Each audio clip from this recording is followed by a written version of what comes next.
Okay, YouTubers, this is the Angry Prepper, another video from Wawa's parking lot. Yeah, Wawa's parking lot. So, yeah, today I'm in like, I don't know, Langhorne, PA. This is like where all the old people from Cocoon came to die. This is like the oldest town in America. Anyway, not the point. Point of this video is we're going to talk about the Arizona hazmat spill. Now, yet again, it's like back to back, guys. There's a hazmat spill on a highway in Arizona outside of Tucson, right? Tucson, Arizona, if I said that right.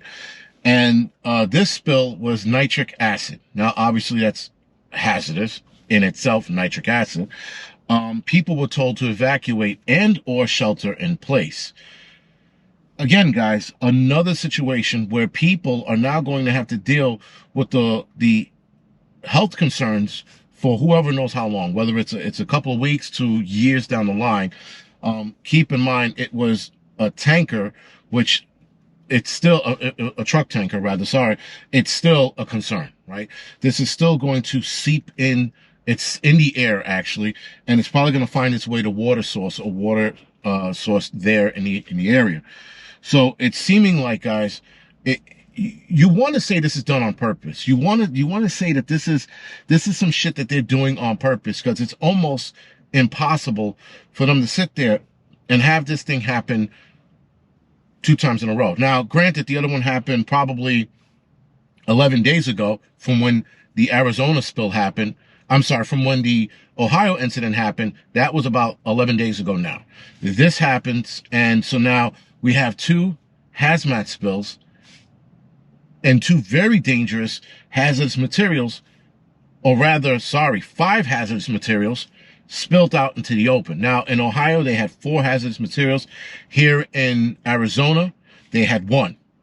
Nonetheless, guys, this is insane. This is like some shit when you watch one of those end of the world movies, and in the beginning of the movies, they have the news playing in the background. And when the news is playing in the background, you hear like all of these crazy incidences going on throughout the country or throughout the world. And we have this shit unfolding here in the United States. It's mind-boggling how this is such a callous act. Now, here's the craziness. There was a the governor of Ohio was saying that these things should have been labeled. Now, I remember being a fireman. There's a hazmat book that's out there. It's this book here. And this book gives you all of the hazardous materials that are traveling on the highway. Up and down every fucking highway in America, there is all of these chemicals in trucks or trains. Now, by law, they do not have to have it labeled. A lot of companies do label them, though, because it just makes it easier for when they get pulled over or when they have to get it weighed or whatever it is, and then other people can spot it. And that they're actually on there so that if there is an accident, hazmat teams can use binoculars, see what the code is, refer to this book, look it up and go, oh shit, this is on board, nitric acid, right? So hopefully that truck was labeled, but apparently the trains weren't labeled.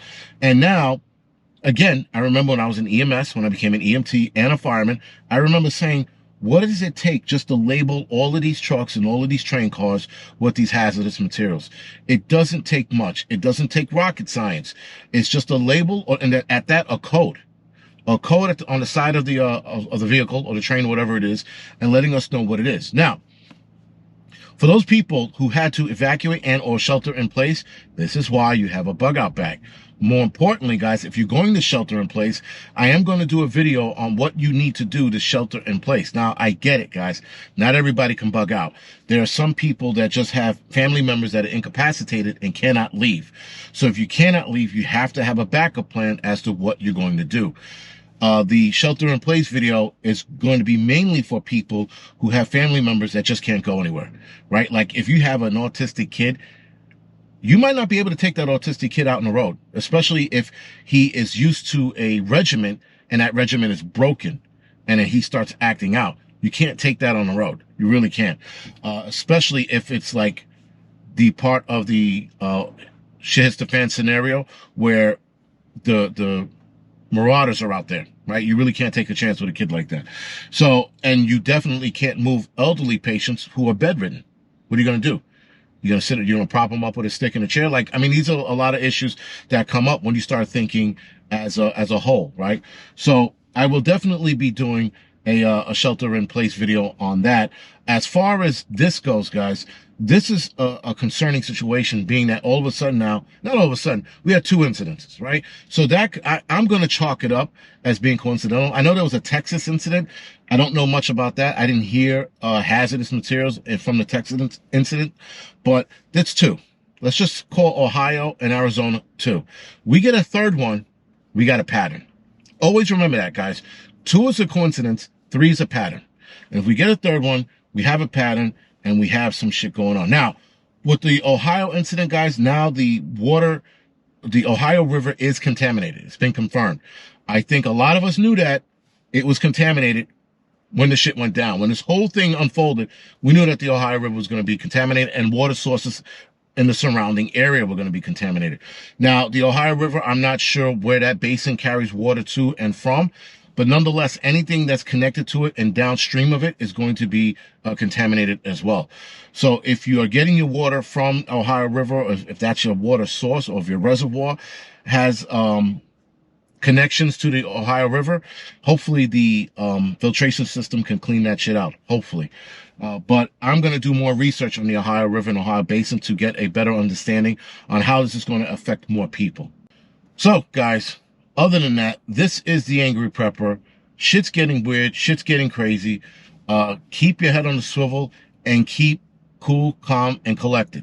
With all of this shit going on, guys, I'm telling you right now, now is not the time to get scared. Now is not the time to start flipping out every time something happens. I'm at a point right now, guys, I'm like, yo, just bring on the zombie apocalypse already, all right? We're getting chemical spills. We got UFOs. We got shit in the air, which I think is a ploy. We got balloons. We got a president who can't speak full sentences. This shit's on, guys. Just bring on the zombie apocalypse already so a lot of us can settle into our place in the apocalyptic world. That's why I want it. I want to settle in already. I don't want to constantly be on edge and be like, all right, when's it going to happen? Fucking happen already so I can settle the fuck in. Anyway, guys, this is the Angry Prepper. Thank you for watching.